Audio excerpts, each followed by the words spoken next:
আজকে ঝিনাইদহ জেলার সদর উপজেলার এই প্রত্যন্ত গ্রাম অঞ্চল এখানে একটা বিশেষ উপলক্ষে একটা দুর্ভাগ্যজনক ঘটনা, দুঃখজনক ঘটনা যে বজ্রপাতে মৃত্যু, তার প্রেক্ষিতে আমরা মৃত্যু যাদের হয়েছে দুইজন, তাদের পরিবারকে সান্ত্বনা দিতে আমরা এসেছিলাম।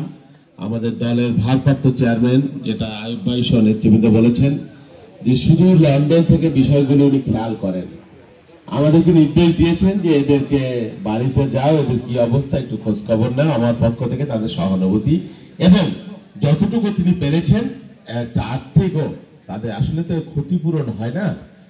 তো আমরা আমাদের দল শহীদ রাষ্ট্রপতি জিয়াউর রহমানের আমল থেকে, বেগম খালেদা জিয়ার আমল থেকে, তারেক রহমানের আগে এখানে অনেক কৃষক নেতৃবৃন্দ রয়েছে। যেহেতু প্রত্যন্ত অঞ্চল আমি দেখতে পাচ্ছি, বুঝতে পারছি যে আমাদের দল সব সময় কৃষি বান্ধব দল।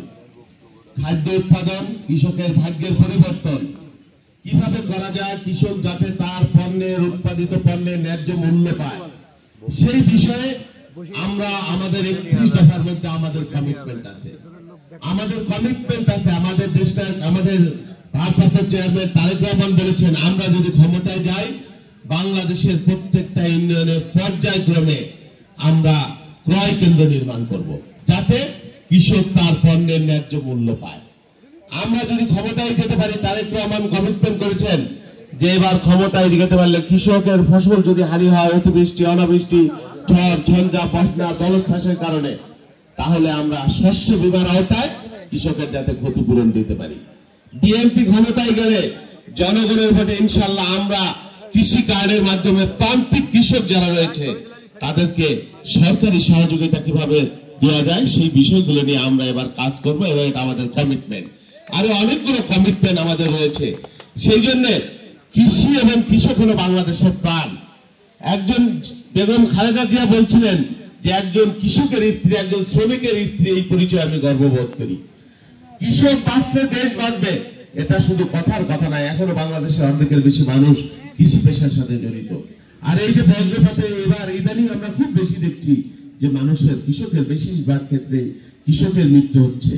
এটা আসলে প্রাকৃতিক ব্যাপার, যদিও মানুষের কিছু করার নাই, তারপরেও কিভাবে সচেতনতা সৃষ্টি করা যায় যে বজ্রপাতের সময়, ঝড় বৃষ্টির সময় আমরা কিভাবে নিরাপদ আশ্রয়ে থাকতে পারি সেই বিষয়ে মানুষকে সচেতন করা এবং এর বৈজ্ঞানিক কোন প্রতিরোধ ব্যবস্থা আছে কি না এবং কিভাবে গাছ লাগিয়ে, তাল গাছ লাগিয়ে আমরা বজ্রপাতের হাত থেকে রক্ষা পেতে পারি সেই বিষয়ে আমরা দ্রুততম সময়ে কাজ করব।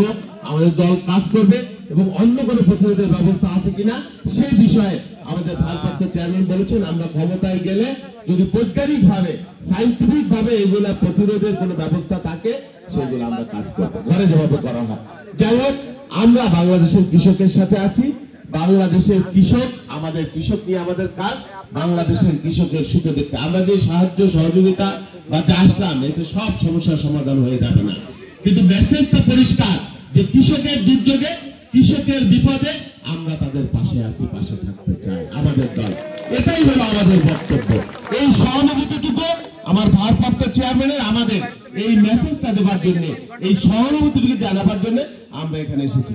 আমাদের সভাপতি, আমাদের প্রিয় কৃষক দলের সভাপতি আসছেন, আমাদের মজিদ ভাই সহ এই যে কৃষক দলের কেন্দ্রীয় নেতৃবৃন্দ ওসমান বিশ্বাস, টিএস আয়ুব সাহেব আছেন, অনেক নেতৃবৃন্দ আছেন। আমি সবার নাম বলতে চাই না, সময় নষ্ট করতে চাই না। প্রচন্ড গরম, তার মধ্যে বাগান, এখানে একটা শীতের আবহাওয়া আছে, খুব ভালো লাগছে। এর মধ্যেও আপনারা এসেছেন, দীর্ঘক্ষণ অপেক্ষা করেছেন, আপনাদেরকে ধন্যবাদ জানাই।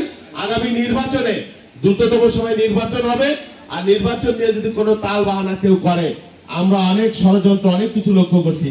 যদি এই যে মজিদ সাহেব ডাক দেয়, যদি তারেক রহমান ডাক দেয়, প্রয়োজন আবারও কিন্তু আমাদের আন্দোলন করতে হবে।